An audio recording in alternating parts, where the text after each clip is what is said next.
할렐루야, 좋은 날입니다.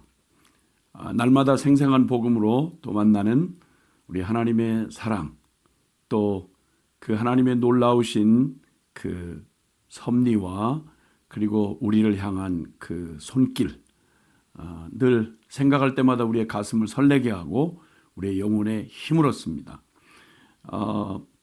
오늘 그 현장 검증이라는 그 말이 생각이 좀 났습니다. 그 사회적으로 막 떠들썩하게 한 그러한 뉴스라인을 장식하던 그러한 사건들이 이제 범인이 잡히고 그리고 그 잔인했던 그러한 그리고 또 가공할 만한 그런 그 상황들을 재현하는 그 범인들을 현장 검증하는 일들이 때때로 예전에는 그 TV에 이렇게 방영이 되곤 하긴 했습니다. 그럴 때마다 참 궁금했던 사람들이 구경하는 우리들에게도 탄식이 나오고 그만 세상 어떻게 이렇게 될 수 있나 하는 이러한 그 생각들로 참 충격이 됐던 때도 있지만, 무엇보다도 그 범죄자 자신에게 가장 곤혹스러운 시간이 현장 검증이 아니었을까 싶습니다. 성경에 이 말을 생각나게 하는 그러한 장면이 우리 그 믿음의 조상, 즉 12지파의 조상들이 되었던 그 요셉과 그의 형제들에 관한 이야기가 이제 거의 이제 마무리 수순이 돼서 모든 일들이 이제 드러나게 되고 결과를 맺게 됩니다. 창세기의 끝은 이제 그런 장면으로 이렇게 그 끝을 맺게 되는데, 그 요셉의 형들이 깨끗이 잊고 살던 일, 그들은 그냥 충실하게 각기 주어진 기회를 자신들에게 주어진 그 기회와 육체의 힘과 그 마음에 내키는 대로 별로 그렇게 큰 개념 없이 그저 하나님에 대한 경외함이나 그리고 또 말씀 진리에 대한 어떤 책임감이나 이런 것보다는 훨씬 양심보다는 그들의 본능에 충실했던 그런 형들의 면면이 보이죠.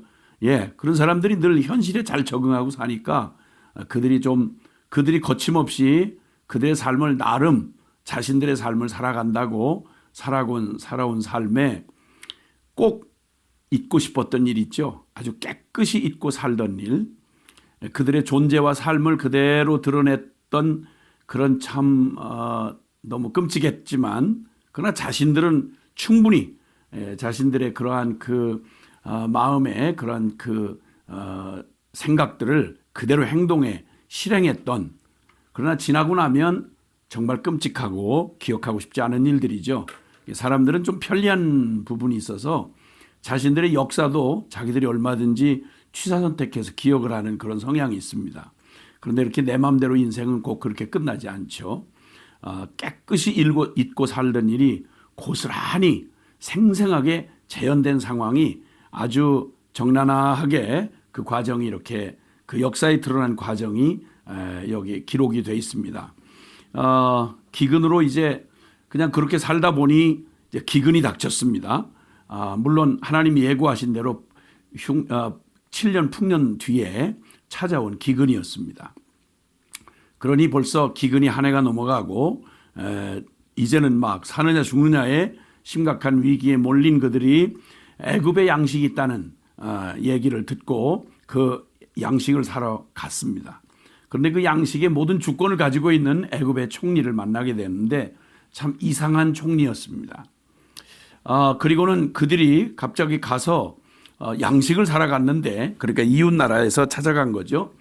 간첩 혐의로 너들 이상하다, 이렇게 떼져온 너희들이 좀 이상하다.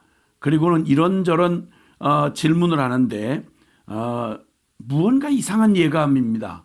무언가 자신들을 아는 듯한 질문들을 자꾸만 가족 상황이나 그런 안부들을 묻고, 그런 다음에 간첩 혐의로 투옥을 시킵니다. 형제 한 사람만 붙잡아 놓고 볼모로 잡고 막내 아우를 데려오라는 겁니다. 막내 아우는 그때 베냐민은 데려가지 않았으니까요. 자, 그런데 그런 일을 당할 때 그때로부터 시작해서 이 스토리는 그렇게 해서 이제 간신자 한 사람을 볼모로 시므온을 볼모로 잡아놓고 그리고 그들이 돌아오는데 그냥 양식 자루 속에 가지고 간 돈을 냈던 게 전부 그 속에 다시 들어있는 거죠. 뭐 이런 이상한 일. 그리고 끝내는 다시 이제 양식이 떨어지자 양식을 다시 사러 가야 되겠는데 조건이 달려 있었습니다. 너네가 거짓말이 아닌 걸 알려면 시므온을 볼모로 잡고 가서 그 베냐민이라고 하는 막내 동생을 데리고 와라. 그렇지 않으면 절대 너희가 여기서 내 형제는 찾아갈 수 없다. 자, 그런데 이렇게 해서 나중에 급기야는 막 그 베냐민만은 내어놓을 수 없는 그 사랑하던 아들 요셉을 생떼같이 잃어버렸던 야곱에게는 그 라헬이 남겨놓은 그 두 아들 중에 베냐민마저 데리고 가면 늙은 야곱에게는 이건 살아서 죽는 것보다 더한 고통, 그런 그 고통을 막 하고 갈등하고 고민하는 아버지의 고통을 생생히 봅니다.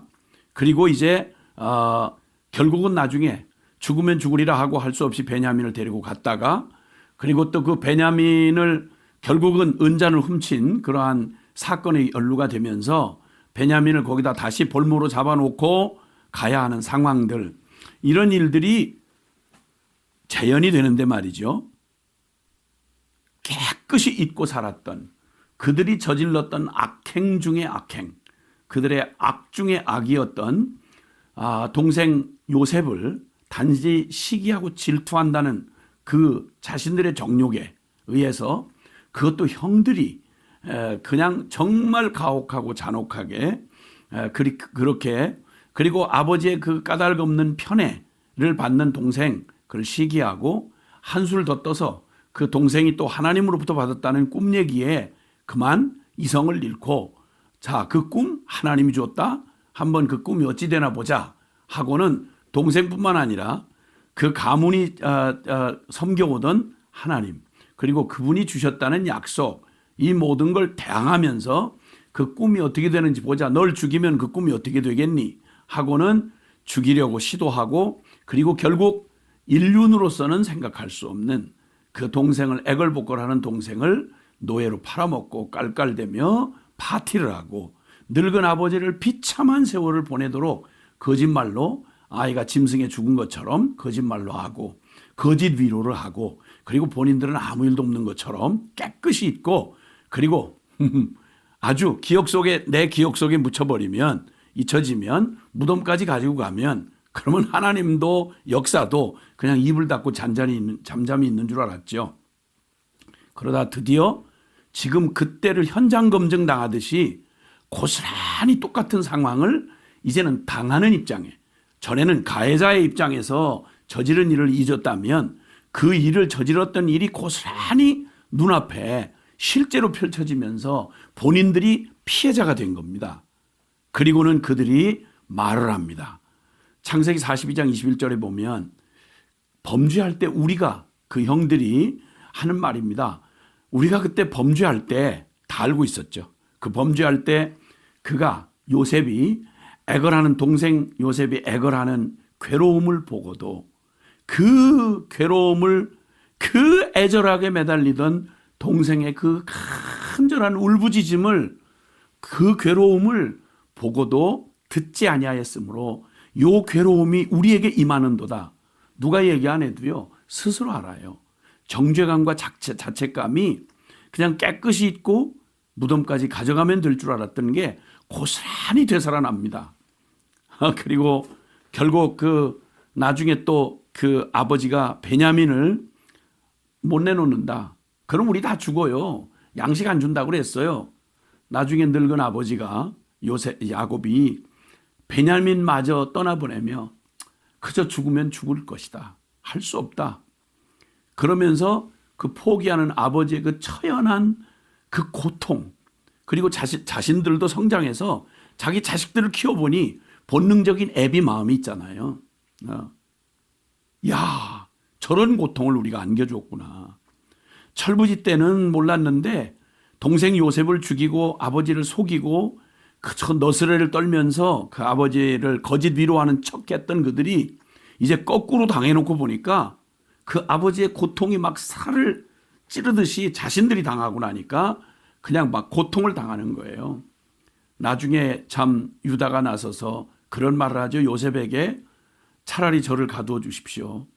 우리 아버지의 마음이 저 베냐민의 마음과 결탁이 되어서 생명이 결탁이 돼서 이 베냐민에게 무슨 일이 일어나면 우리 아버지를 산채로 음부로 떨어뜨리는 그런 잔혹한 일이 됩니다.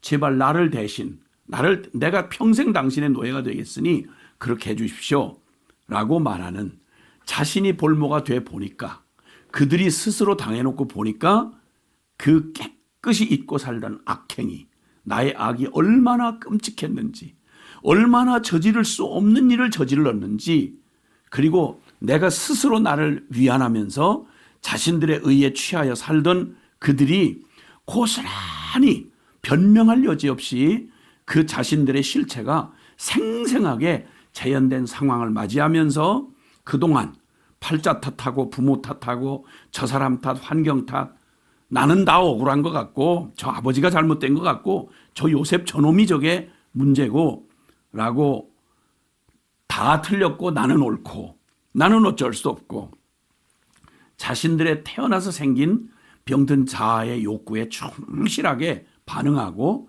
생겨난 욕심을 그대로 여과 없이 하나님 두려운 줄 모르고 진리 없는 것처럼 육적이고 세속적이고 아주 자아 추구하고 자기 쾌락을 구하고 자기 교만하고 자기 의에 충실해서 오직 나 하며 살아왔던 내 영혼의 실체, 진리 앞에 드러난 그 실체를 그대로 보게 되었습니다. 그 총리, 그들은 아직은 모르죠. 총리 요셉 앞에서 100번 고쳐 죽어도 모자랄 죄인들에게 그 총리가 자기들이 팔아먹었던 바로 요셉인 거예요. 그들의 생명을 지금 죽이기도 하고 살릴 수 있는 그 요셉, 그 총리가 바로 자신들이 전에 저질렀던 요셉이 살아서 하나님을 만난 것처럼 두려운 그런 상황에 100번 고쳐 죽어도 모자랄 죄인들이었습니다. 입이 1000만 개라도 할 말이 없죠. 100번 죽어도 마땅한 일입니다. 정죄와 죄책감에 두려움에 사로잡혀 있었습니다. 사람 아닌 하나님에 대한 악을 저질렀던 그들이었습니다. 그때 요셉이 이렇게 대답합니다. 두려워하지 마소서. 창세기 45장에 보면 그 4절에 요셉이 형들에게 이르되 내게로 가까이 오소서. 그들이 가까이 가니 이르되 나는 당신들의 아우 요셉이니 당신들이 애굽의 판자라. 당신들이 나를 이곳에 팔았다고 해서 근심하지 마소서. 한탄하지 마소서. 하나님이 생명을 구원하시려고 나를 당신들보다 먼저 보내셨나이다. 하나님이 생명을 구원하시려고 나를 당신들보다 먼저 보내셨나이다. 이 땅에 2년 동안 흉년이 들었으나 아직 5년은 밭갈이도 못하고 추수도 못할지라. 하나님이 큰 구원으로 당신들의 생명을 보존하고 당신들의 후손을 세상에 두시려고 나를 당신들보다 먼저 보내셨나니 그런즉 나를 이리로 보낸 이는 당신들이 아니요 하나님이시라. 하나님이 나를 바로에게 아버지로 삼으시고 그 온 집의 주로 삼으시며 애굽의 온 땅의 통치자로 삼으셨나이다. 세상에 이게 하늘에서 들려오는 말이 아니고 그들이 저질렀던 그 죽였던 바로 그 요셉, 팔아먹었던 요셉의 입을 통해서 지금 하나님의 음성을 요셉 입을 통해서 듣는 것입니다. 이 상황에서 드러난 나의 악 대 하나님의 선입니다. 어떻게 이보다 더 대조가 일어날 수 있을까요? 어떻게 이보다 더 뚜렷하게 내가 어떤 존재며 그런 나를 향한 하나님의 선이 어떤 것인지를 어떻게 더 강조하고 드러낼 수가 있을까요? 이렇게 창세기는 이렇게 마무리 수준에 들어갑니다. 조상들에게 한 약속을 이제 눈으로 이렇게 생생하게 드라마처럼 대조하는 방식으로 주님께서 우리들의 죄악, 우리의 소망 없는 악한 나의 죄악의 실상, 그리고 그 악을 선으로 갚으시는 설명할 수 없는 하나님의 은혜, 하나님의 그 말할 수 없는 구속의 그 사랑, 하나님의 완전한 선, 그냥 공의가 아니라 이 우리의 모든 죄악을 이기고도 남는 하나님의 완전한 선. 여러분 이것은 그 야곱 가문에 여기서 멈추지 않고요. 나중에 큰 민족이 되어서 이스라엘 민족이 됐을 때 역사 내내 이스라엘은 요 조상들이 보여줬던 요 모습 그대로 하나님의 약속과 모든 증인될 선물들을 다 받았지만 끝끝내 그들의 죄악의 실상이 그대로 역사를 그냥 채색을 했습니다. 그 역사 속에 처절히 드러나고 급기야 유대인의 왕으로 만민 구원을 위해 보내준 자신들의 모습으로 유대인의 왕으로서 오신 예수님을 자기 백성이 거절하고 급기야는 십자가에 처형하여 악의 악을 저질렀습니다. 우리의 죄인 되었다는 말이 어떤 정도인지, 우리가 소망 없는 존재적 죄인이란 말이 얼마나 사실인지를 그대로 만천하에 드러내고 최악의 십자가로 드러냈지만, 하나님은 그들의 악을, 그들이 자신들의 왕되어 오신 예수님을 죽인 그들의 악을 오히려 만민 구원의 십자가 복음을 이루신 선으로 갚으셨습니다. 이 은혜, 이 비밀, 이 십자가, 이 사랑 말입니다. 그래서 요한 사도도 요한일서 4장 10절 이하에 우리가 하나님을 사랑한 게 아니고 하나님이 우리를 먼저 사랑하셨다. 하나님이 그 아들을, 우리 죄를 속량하시려고 그 아들을 먼저 보내셔서 우리는 비로소 이 상상할 수 없는 나의 악 대 하나님의 선, 어떻게 우리의 논리나 우리의 이성으로 깨달을 수 없는 하나님의 이 한없는 사랑을 받아서 그 구원의 그 큰 사랑을 받은 우리는 그 누구도 자랑할 수 없는 오직 은혜로, 오직 믿음으로 하나님의 이 아가페 이 사랑을 받아서 영생을 얻은 자, 그러므로 이 사랑받은 사람은 십자가밖에는 자랑할 게 없다는 외침을 안 할 수가 없습니다. 이 은혜를 아는 자는 나는 죄인 중에 괴수라, 이런 나를 일체 오래 참으심으로 나를 구원하신 이 하나님의 말할 수 없는 은혜는 모든 만민을 사랑하셔서 구원하시려는 하나님의 그 사랑을 그대로 보여준, 상상할 수 없고 인간의 언어나 그것으로 말할 수 없는 역설적 진리, 십자가의 그 사랑을 이룬 바로 하나님의 은혜의 복음이다. 성도란 바로 이 십자가를 통해서 나의 처절한 나의 악을 알고 하나님의 이 선, 하나님의 완전한 이 선을 생명으로 받아 공로가 아닌, 이제 오직 나의 최선이야 공로가 아닌, 오직 믿음으로만 이 은혜로 구원을 얻은 자, 평생 이런 사람들에게서만 하나님의 은혜가 흘러갈 수 있고요, 이들이 세상에 비치고 이들이 구원의 소망이 될 수 있는 겁니다. 그게 바로 주님의 핏값 주고 산 저와 여러분입니다. 주님, 영광을 받으소서. 이 사랑, 이 은혜면 충분합니다. 주님, 오늘도 생명 다해 사랑합니다.